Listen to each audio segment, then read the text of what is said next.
I'm so honored to introduce our speaker for today. This woman is an international phenomenon, straight up, no cap, honestly. She's a gift of all gifts.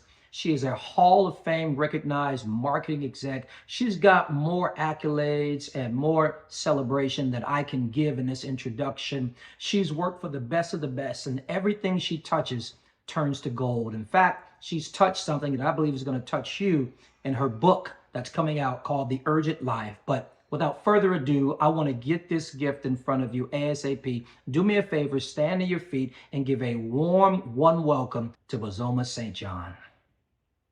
And so what I want to do first, and I'm sort of in a hot seat here in the middle, but I think it would be a fun question to ask. Jollof, are we going with... Oh, First of all, Lady West Africans in the room. Exactly. Do we want to start off that way? I'm Nigerian. I came in peace, but I am a winner, so. And Ghanaian. Amen. And for anyone who doesn't know, there has been a war as old as Abraham. How can it be a war if we already won? Like, it's not a war. About whose jollof rice is better. It's no competition, in fact. I heard Nigeria. Are you agreeing? Amen. Don't make me remove my shoes right now. I think we need to have like a peace agreement. Do we? That, all our jollof rice is right in our mouth, Okay. Tastes just right. Sure. No, I love it. Yeah, this is a war, but today we're coming into a peace settlement. Okay. But I'm really, I'm really excited about this conversation. There's a scripture I actually want to read because Bozoma's story and this book on the urgent life, it has really captivated me. And what I love so much about this is the urgent life is the message of Christ. There's a scripture in Matthew 24 from 42 to 44, and it says this, "Therefore, stay awake, for you do not know on what day your Lord is coming. But know this, that if the master of the house had known in what part of the night the thief was coming, he would have stayed awake and would not have let his house be broken into. Therefore, you also must be ready, for the Son of Man is coming at an hour you do not expect." The message of the gospel has to do with living this urgent life.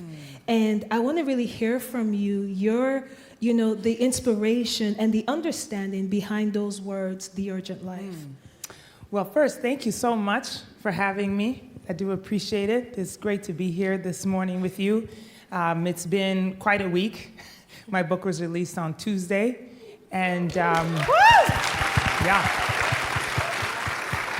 And as we have said, it's been, quite a journey. I have been a marketer my entire career. And I still, I'm getting used to saying that I'm an author. Yeah. So it is a new day for me to be here with you and to say these words out loud and to claim it. So I thank you for the space to be able to do that. Urgency, as you said, is, I believe it is something that is a gift to us. It's a gift because life, if it's lived passively, will really go you by. It'll just be there as something that doesn't feel exciting or passionate or even something that you want to enjoy. Without urgency, you don't feel alive, actually. Have you ever been excited about the next day, about something that's coming, right? You can't sleep. Or who in here, first day of school, you lay out your clothes the night before? If you didn't clap, you're lying. And we're in God's house, so don't do that, okay? But that excitement, that you were waiting, you couldn't wait for the day to come. That is urgency. And my feeling now is that I want every day to feel like that. And I remember somebody saying to me once that that was a ridiculous expectation of life. You know, they were like, it's not possible to have every day feel amazing. And I was like, but why not? That is just your perspective. Because even on the days that something terrible has happened, can you not find the joy in it? This is an active choice. It is not passive life. This is an act. You decide to be urgent. You decide to find joy. You decide to find love. You decide to find peace, even over Nigerian jollof. This was a choice I made today, not to fight her on this stage. You know what I'm saying? But all of these things are an active choice. And, you know, it makes me think of that hymn. I won't sing it because, you know, God didn't bless me with that kind of gift. If he did, I would not be talking right now. But, you know, I've had my good days. Ooh, y'all know it. I won't complain. You know? And in the lyrics there's like I've had my weary days. I've had my bad days. Whew. And I think about that and it's like, you know, but when I look around, my good days outweigh my bad days.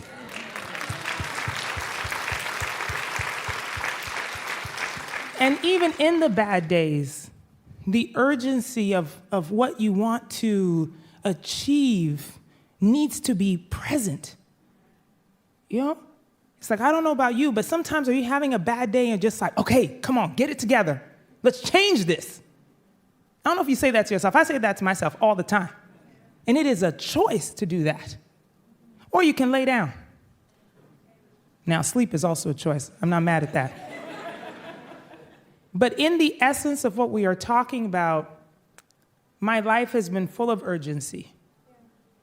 Early on in my life, I was more impatient than anything else. Yeah, the impatience was my urgency. And then there were stages of traumas and losses and pivots and things that were happening. You know, it felt like life was happening to me. Even though I was getting up and I was like, okay, I'm going to go do this thing. I want to, you know, be a mom and I want to be a wife and I want to do this and I want to do that. And life just kept lifing on me. But it was a choice to become urgent and intentional in my urgency so that I'm living the life that I actually want, even in the bad days.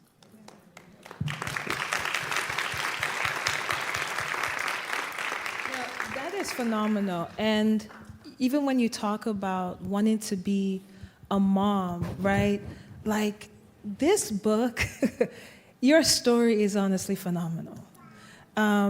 Because there's the story of when you lost your first baby, and it was the baby or you.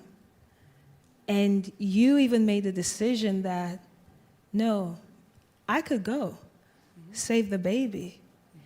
And, you know, and I'm sure you'll speak on that, but, you know, it ended up being that you lost the baby, but then you still had a desire to try again. Like, your story was meant to write this book. Your life it's almost like God really designed, you know, your steps, ordered your steps, so that we would have the gift of the messaging that is in this book. Because what you have went through, and you will really learn more about her story, but even when you talk about trauma, losses, these are very deep, extensive things. And to have this, you know, understanding and this confidence in, no, I'm going to live with urgency every day. You're making the decision that I'm not going to be depressed. I'm not going to just lay down and let life happen to me, but I'm going to engage in my life. With whatever I'm given, I'm going to engage in it. That, to me, you're truly a testimony of what you've written. But even, can you speak on that? Like, knowing that even what would have put your life at risk, you are willing to go again. Well, I think that even though I've suffered some losses and some trauma that can feel unimaginable to some people, I don't think that my story is really that unique from other people You know, if we went around this room and passed the mic around, we could all talk to things that have happened to us that have made us feel like we don't want to go on, or that you want to go hide in a cave somewhere. And the challenge for me as I thought about writing this book and really sitting down and thinking about the parts I wanted to tell, the first thing I had to overcome was shame. Was feeling like, gosh, I don't want anybody to know how my weaknesses have hurt me. Even though it was like I couldn't control the things that happened, And I do remember a very poignant moment at my husband's funeral. He died in December of 2013 from cancer. And my daughter was 4, and we're standing in the line at the back of the church after the service, kind of numb, right? But people are coming by and giving hugs and giving an encouraging word. And person after person after person kept saying, "Be strong. Be strong." And I'll stand there looking at them like, what are you talking about? How am I supposed to be strong? And what does that mean? Because if I lay down and cry, is that weakness? Or is that just my pain? And will you help me up? Maybe you need to be strong for me. And so in writing this book, I did want to express all of my vulnerability, everything. And in fact, there have been people, and even my editor on first read was like, you tell a lot. Even the things that don't make me look like a hero. And I think for all of us, we have to begin to change that narrative, not just in the general society, but even in the church. For all of us, that our vulnerabilities, the things that happen in our life that will knock you down are not weakness. It's not weakness. The fact that I have survived these things, I'm the strongest person I know for those reasons. And so I wish for all of us, and I pray for all of us, that whatever things are happening in your life that are making you feel weak, that you'll know the strength of your weakness. And you mentioned just recently that you felt shame as one of the vulnerabilities that you experienced. And I know for sure that I have experienced shame and guilt and a lot of things in my own story.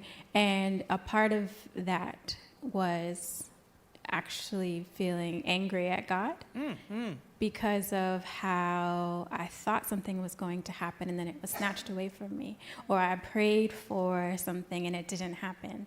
And you experienced something very similar. And I wonder if you can talk through how you were able to, I think you said he's your homie, how you were able to, have those moments where you were unhappy with God, but you were still able to maintain relation. Yeah, look, I do say that God is my homie because I want to figure out how to say this. It's, you love God, but sometimes you can be mad at God. You can be upset. I felt that a lot because I didn't understand how I could pray for healing and not receive it. Because I thought, well, isn't that the test? Right? Like, you're supposed to be faithful. And then you receive the blessing of that faithfulness. That is the contract, God. Not quite sure if you're aware. And sometimes that didn't happen. When my husband was diagnosed with cancer, it was May of 2013. He was diagnosed with Burkitt's lymphoma. And unfortunately for us, it was not new. Cancer was not new to us. Both of our mothers had battled cancer. My mother was in her second battle when he was diagnosed. And I think we thought we could pray it away. I remember that when his cancer was deemed terminal in October, a good friend of mine, we'd gone to college together, she suggested that we get on a big conference call, because I had started to update things on Facebook, not just to my close friends and family, but wider. I was finding that there was a larger community of people whom I didn't know who were invested now, in our story, and who were sending words of encouragement. So she was like, you know what, we should put a conference call together. And we should make the number open, anyone can join, and we will pray. All of us will pray together. And I was like, oh, that sounds like a good idea. So we get this number together, we organize on a particular night. Peter was feeling too sick to join it, but all the rest of us were here, fervent, ready. And I remember thinking at the beginning of the call, I was like, Lord, clearly you've not been listening to my prayer. So maybe you'll listen to all these other people. I don't know what happened between us, but you're not listening to me. So please, listen to everyone else. There must be somebody more faithful in here than me. So do that. And when he died, I was mad. Because I couldn't understand how not only was he a faithful person, but all of us, our mothers, our fathers, our whole families, when I'm telling you, we were in warfare, in prayer. And it didn't make any sense. And I recognized the fact that, there is sometimes the experiences that we have are meant to be short. The relationships sometimes that we have are meant to be short. And so does that not make you more urgent about the way you experience them? It doesn't always have to be a physical death, but maybe it's an emotional death, a death of romance, maybe a death of trust, or something else that severs the relationship. Would you not be more urgent in the relationship if you knew that the end was coming? And for me, that is what has changed my whole existence in relationships with everybody, by the way. That's not even just like in romantic relationships or friendships, it's with work. It is with everything, every kind of relationship. I am more urgent in my life because I do not know how long it will last. And I don't find that to be morbid. I'm very much inspired by that. It makes me want to get up and do it more. Like what would you do this afternoon if you knew that the person that you loved most only had one more day? What would you do differently? If you're thinking about something that you're not already doing, I beg you to do it. And that is not a morbid thing. Make it inspiring to your life. If tonight you're sitting at home and you get the Sunday scaries because you don't want to do whatever is coming tomorrow, I beg of you to consider the next tomorrow and what you might do differently. Because that is the inspiration for us to live a life urgent. That is the way that we're actually going to make life filled with all kinds of experiences that make us feel like we're actually alive. That you're not just waiting for next day to come. Why are you waiting till Wednesday? Why are you not waiting for Monday? So for me, it has completely changed the way I approach everything. And it is surprising to me when people say, oh, but, shouldn't you just take your time and smell the roses? I'm like, yeah, I've been smelling the roses. I got roses in my pocket. Where are your roses at? Because I didn't wait to go smell the roses. I picked the roses and put them here, carried them with me. And so that is the kind of life I'm trying to live. And really, what you're talking about, even from a biblical perspective, is really being a good steward. You know, because the reality is that we don't own anything in life, right? We don't own anyone, we don't own anything. And whenever the Lord has a need for that or wants to shift it or rearrange it, he will. And a lot of times I think the disappointments we experience is because we feel like ownership over this relationship, ownership over my children, ownership over this position. But in reality, you're only steward in it. You know, I remember for many years, I had a fear of loved ones dying. I had a deep fear of it, especially because my father was murdered when I was 8 months old. And I just had this, I didn't like getting too close to people because I didn't want a situation where I would get too close to someone and then I have to deal with losing that person. And it was a crippling fear. Never talked about it. I just kept it to myself. But then I would notice, like, even when my mom would call me, if she's coughing, just a cough, I start praying, fasting. I said, Lord, heal the cough now. It was just like this crippling thing. And I remember one day in prayer, and I was just bringing that to God. I'm like, I don't know what this is. And it was so simple. I remember the Lord just telling me, everyone is going to die. And what I understood from that was not even just to your point, not just natural death. There is an expiration for everything. And so why are you so consumed about that rather than experiencing what you have in the now? You know, enjoying the time that you do have with your mom, enjoying the relationships that you do have, showing up and being present 100%. And in that moment, that broke. It was a fear that even made me not want to even think about marriage, because I'm like, oh no, I don't want to go through what my mom went through. But then I'm like, no, that's bondage, because I'm keeping myself from life, right? So I love so much that you say that. Thank you. Yeah.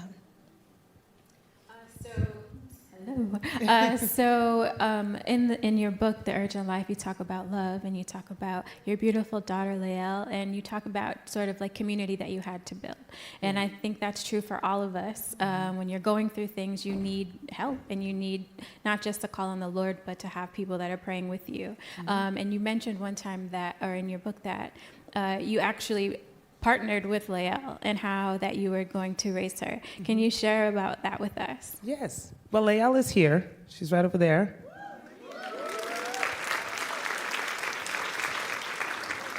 Well, she was 4 when her father passed away, and I did not know what to do. You know, I hadn't planned on being a single parent. I didn't, all I could really see is like the years ahead of me, you know, and say like, how am I going to do this? Like, this seems impossible. It just seemed like too much. And the idea that God planted in my spirit actually has become such a beautiful blossoming flower in our lives, because it was that I shouldn't manage her as this object over there, you know, that I had to be perfect for, that I could partner with her in better understanding what it is that she needs from me and also what I need from her, so that in all aspects of my life, I could show up fully also, imperfect and all, meaning that if I was in a moment of grief, you know, because that's the other thing. People say things like, oh, time heals all wounds. And I'm like, what time is that? I ain't seen that time not one time. You know? It's like, don't you have scars that you look at and you remember exactly what happened? Right. I'm like, this does not heal, okay? This is a scar right there. But I would look at her sometimes and she would do something that reminded me of her dad. And it was like the complication of the joy and the grief in one go. You know? Or even in my career, I make no apology for the fact that I'm ambitious. Okay? Bossing it out here, okay? But there's always the judgment of everyone else, right? Society who's looking at you and saying, well, shouldn't you be more of this and shouldn't you be more of that? And it comes in so many different forms. Sometimes it comes as love from people around you, who are like, she could use you more, And I realized that I needed to be a partner with her so that I could understand better how to mother her. Not these fictional people outside, but her. But how was I going to be able to do that if I wasn't in communication with her? And so it forced me to open.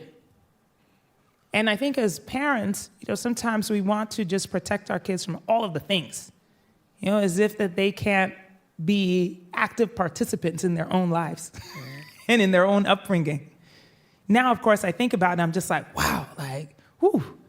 Thank God for that moment of clarity. Because then it's like, hey, look, there are some choices I'm going to have to make that maybe another mom wouldn't. But I'm going to have to do it. And how do you feel about that? And it makes her more open and more honest about what it is that she needs from me. But it is a lesson that I have applied to every part of my life now. Not just in my relationship with her, but my relationship with everybody. Because the challenge is that it is the disappointment of expectations that are set, not by you, but by others, that actually gives you guilt, that actually makes you feel less than. These expectations that fall, right? You didn't set those. Somebody else set them. And when I tell you that it's affected every part of my life, I mean, look, I'm on social media. I'm sure a lot of people in here are on social media. When I get a new job or a new place and there's a lot of press and there's excitement, all of a sudden, here come people. Don't you think you should be more fill in the blank now that you have fill in the blank title? And I'm like, so you mean this sequins outfit on a Tuesday is not appropriate? Because I think it is. But there's expectations. And so unless you understand what it is that you want for your life and how you want to live your life, and how you want to bring joy to your life, then you are going to disappoint everybody. And you are going to feel guilty. And I don't want to carry around guilt in my motherhood. I want to be joyful in it. I want to be human in it. I want to be loving in it. And there's no way to do that if I'm also carrying around guilt and fear and trauma from other relationships. So that's how it affected everything else. I love even how you talk about even your relationship with your daughter. But what would you speak of as a daughter? Your mom is with us as well. Yes. What would you speak of as a daughter, and when you just trace back to your roots growing up, what that did for you, even in regards to this message about living with urgency? Yeah. Well, I mean, as I said, we're so thankful that my mom is here.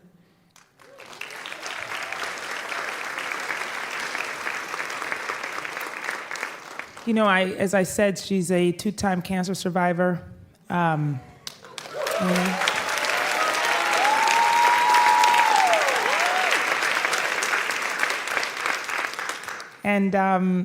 Look, she'll be the first one to tell you that this woman exercises, okay? She's walking around outside sometimes for miles. I don't even go with her because, I get tired, okay? I think towards the end of last year, maybe in the fall at some point, I don't remember when it was exactly, I trained at a gym and she decided that, I said, well, do you want to come train with me? Do you want to go to the gym too? And look, like I told you, she's a better athlete than all of us combined, okay? But she decided to come. Actually, I see her trainer right there. Hi, Chelsea. Okay, Chelsea. See you in the audience too. And what I love about her spirit, is that although she has faced these very terrifying things, I'm sure as her daughter, I don't know everything that went on in her mind as she faced these battles. But I have seen her strength in it. I've seen her resilience in it. I have seen, even when she was in recovery from her cancer and Peter was sick, her service in trying to do whatever she could to help. And after he died, we were living in New York. And, she was in New Jersey because she don't like New York, but whatever, that's fine. And I decided that I needed to get out of New York. You know, I wanted a change of scenery. I just wanted to change my life. And I was going to wait. So I was like, look, we're going to do it right now. And you can imagine the number of people who were like, take your time. Why don't you give it a year? Grieve first. And I'm like, you just see that my husband was sick and died in 6 months? Like, what am I waiting for? So I took a big risk. I was working at PepsiCo at the time, and there was an opportunity here in LA with Dr. Dre and Jimmy Iovine, who had just started Beats Music off of the back of Beats Electronics. And they offered me the head of marketing job. And I was like, yeah, I'm going to go. I'm going to take it. And the beautiful thing about being this woman's daughter is that she said, I'll go with you.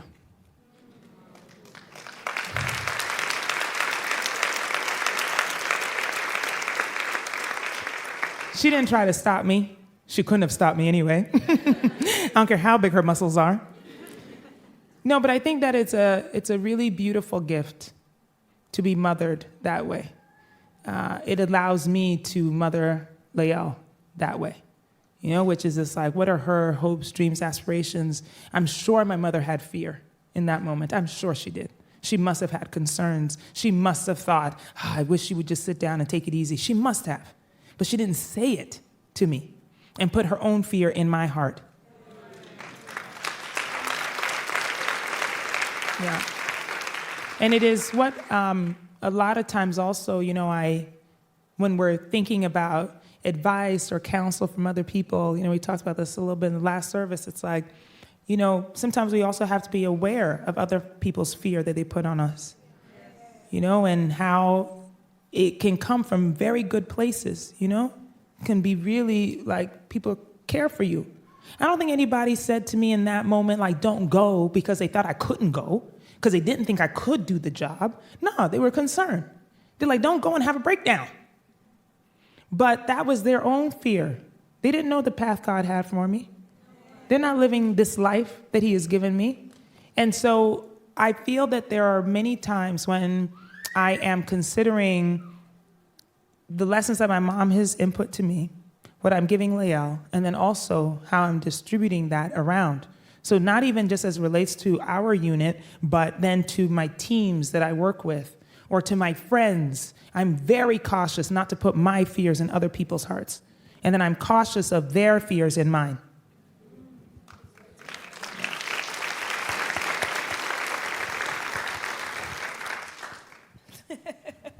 I saw you grab the mic. No, I just there's so much in your story, right? Even when you talk about not having people put their fears on you or putting your fears on other people. And it just takes me back to what you mentioned about shame, right? Learning for us to show our scars, because a lot of times the reason that we are putting our fears on other people or or they're putting their fears on us is that there are things that we are not willing to talk about. Yes. So rather than me just saying hey, I'm afraid. This is an area of something I'm currently dealing with, and I need help in this. Rather than doing that, I just put my fear on you. And now I'm trying to mirror what I'm hiding on somebody else. There was a few months ago, we did a corporate fast as a church. And myself and some of the pastors, we got together, and some of our team, we got together, and we were praying and fasting, even for the church, and what God is doing in our lives. And one of the key things that was brought up was this breaking of shame. And I remember Pastor Roosevelt, he's right there, and he said something that I love so much, and he was like, man, guys, remember that Jesus kept his scars. That there was a reason why, even after having this resurrected body and glorified body, he comes to the disciples and shows them his scars. Jesus chose to keep his scars and show it, not hide it. That could have, the one thing that he could have said, hey, look, let's, clean this up. I know I had some holes in me, but let's wrap this up. He kept that. And I love that you talk about that, because when we have the ability to say, this is not just what I've been through, this is what I'm going through, then you give other people the opportunity to speak hope into your life, rather than putting fear on theirs. Right? So I love that when you talk about the book and even reading it, just the vulnerability in it, and even acknowledging like, hey, this is a lot. But to me, it's like, these are the things that you're not only showing your daughter, but you're showing the world. Like, this is part of living with urgency. There's vulnerability. You can't do that if you're not vulnerable. Right? Thank you. Yeah. Thank you. Yes, let's you. all show more scars. Y'all knees are busted, I know. The Japanese. Oh, yes, kintsugi. Yes, kintsugi. So there's this Japanese art form called kintsugi. I only discovered it a few years ago, and I wish I'd known about it sooner. So the art form is essentially when pottery breaks, or let's say a plate breaks, right? Instead of throwing it away, you put it back together with something precious, like gold or silver, etc., and it makes something new. And it is as celebrated as the whole plate. And when I heard that art form, I thought, well, I am human kintsugi. That's what I am. I have been so broken by things that have happened in my life. But somehow, by the grace of God, I've been put back together with all kinds of precious stones. And I'm even better than I was before. Yes. And the last thing I'll say about that is that, I remember hearing this a lot at the start of the pandemic. People kept saying, I can't wait for things to get back to normal, right?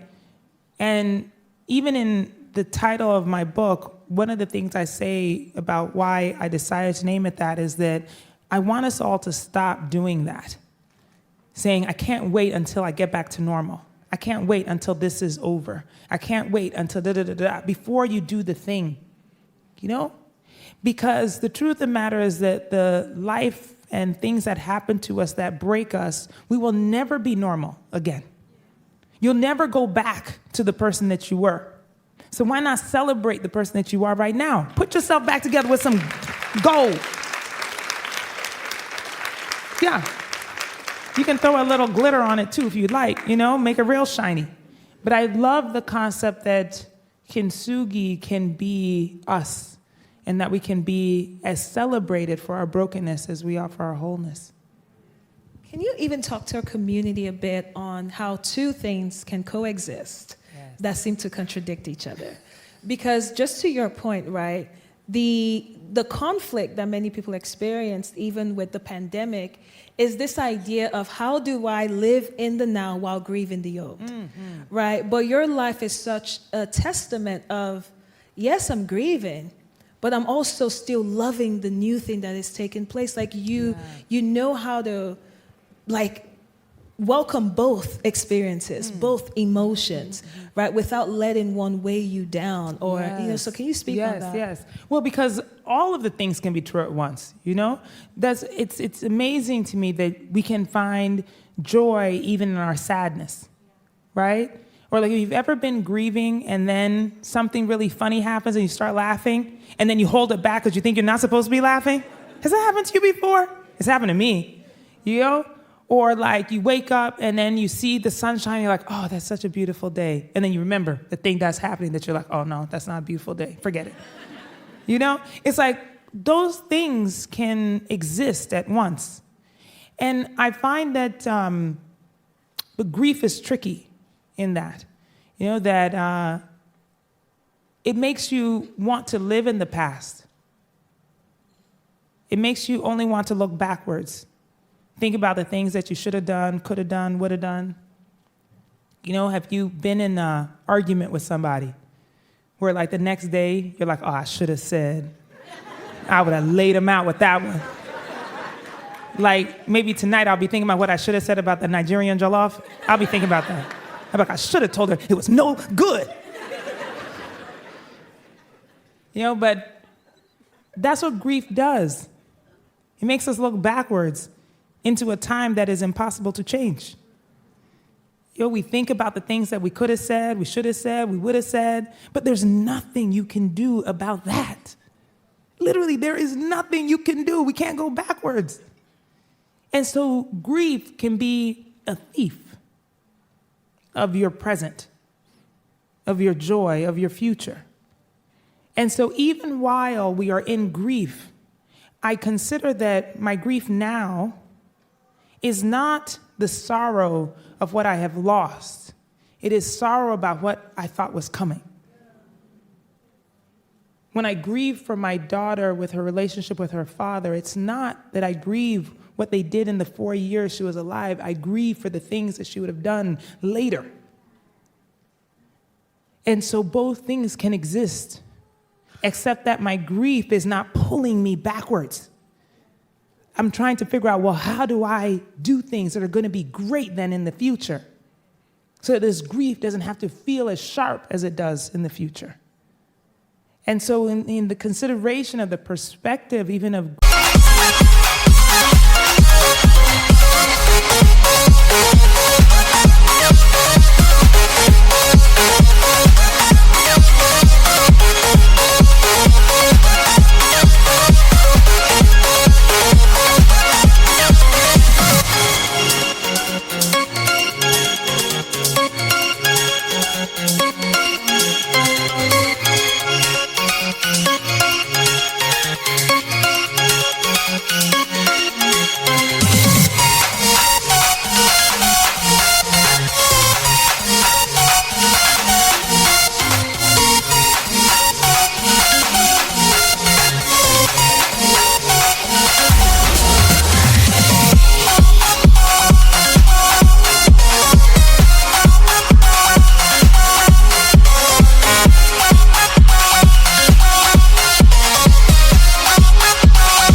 grief or what you have lost or what you are considering, perhaps that's something that can help change a little bit of how we behave so that your regret isn't so burdensome, so it doesn't weigh you down.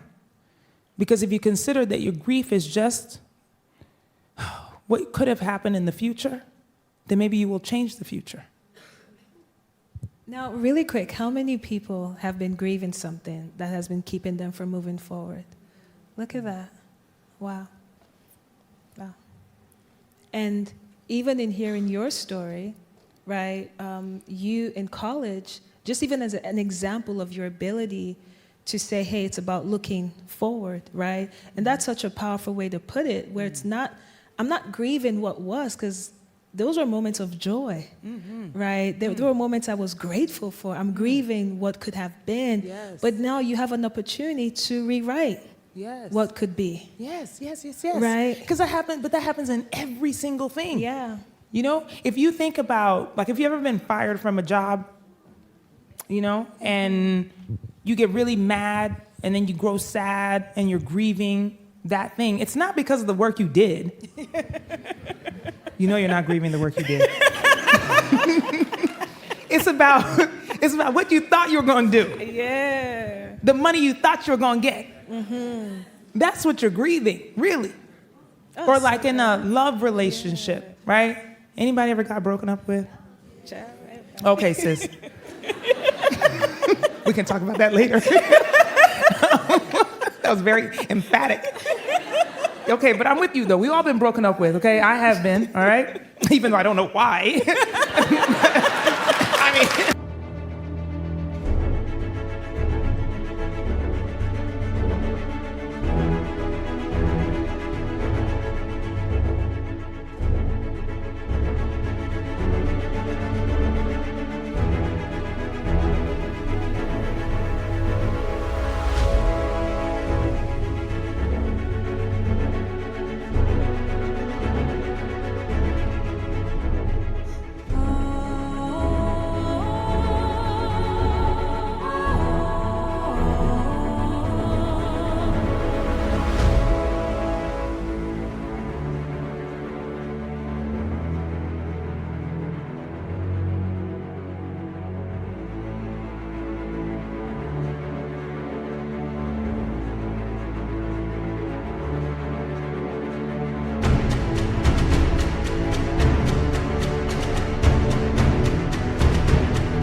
I mean, seriously, like half. You see this? How did I get broken up with? I'm so mad about it. But anyway, whatever. That's not what I was going to talk about. What I was going to say is, even in a love relationship, you know, it's like what we grieve is not that like, oh man, like what we did then, but it's like, oh, I thought I was going to marry this person. Yeah. Or I thought we were going to live this amazing, I had already dreamed of this life. That's what we're grieving, the future. So the thought is, well, okay, maybe I still want to get married. Or I still want to go on that amazing vacation with my boo. Yeah. So how are you going to change your future so you can still achieve those things? Yes. And then your grief is not so sharp. Because that's really what we're afraid of, is the loss of the future. It's not really about regretting the past. Yeah. That is just like, that is so profound in such a beautiful way, because because I'm sure literally that is like rewriting how people see grief. You know, because even when I think about grief, when I'm sad about something, I look at it as an honor to the person's memory. You know, if I'm emotional about something that was lost, and the way you put it just wrapped it up in such a beautiful way, because for me, the sadness is an honor to their memory. I'm human. I should feel something like, man, I miss this person, right? But now in the future, how do we rewrite the story? Yes, because right? it's your power. Exactly. Consider your grief being your power. The power to change what is coming. So don't grieve the things that have happened. You're grieving what's coming, so change it. So that it is better for you. Yeah. So you're happier in it. So you love bigger in it. Yeah. And if you do that, then the urgency in your life is what will make you feel satisfied in it. And you know the beauty of what you're saying that I love is that we are rewriting a story that God has written. You know, have you ever watched a movie or a series, TV series, because they're long and so they have to keep changing the story. But they switch up the story on you and you're like pissed. Like I get very emotional that I just go to the end. I'm like, what happens at the end of this show? Were you one of those people that was tweeting at me when I was at Netflix? No. Talking about, bring my story back. No. But you know, I probably did in my head. But here's the crazy thing. You watch a show and they switch up the whole story on you. And you tell yourself, I'm never watching this show again. And you're back there. and the story got more interesting. And that's life, right? That God has written the story of you, and it has a lot of changes in it that you're not aware of. But the power he has given you with your imagination and creativity is his partnership with you. To learn how to rewrite a thing, right? Ooh. But it's already laid out.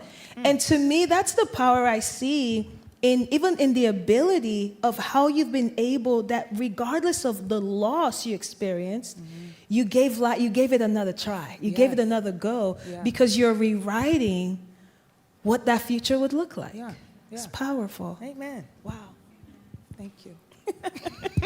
So we are coming up on time, and I want to say thank you for sharing your testimony with us. God bless you, family. Well, I just believe and know that word ministered to you as they often always do. Remember to subscribe so that you can continue to experience this rich. We'll send you a reminder. If you want to sow into this ministry, we are reaching people, as you know, all around the world, and we need your help and your support to not just bless people spiritually, but practically in all the ways that we do. The giving instructions are on the screen. Sow into this, and may the Lord bless you abundantly in every way. God bless you. We'll see you next week.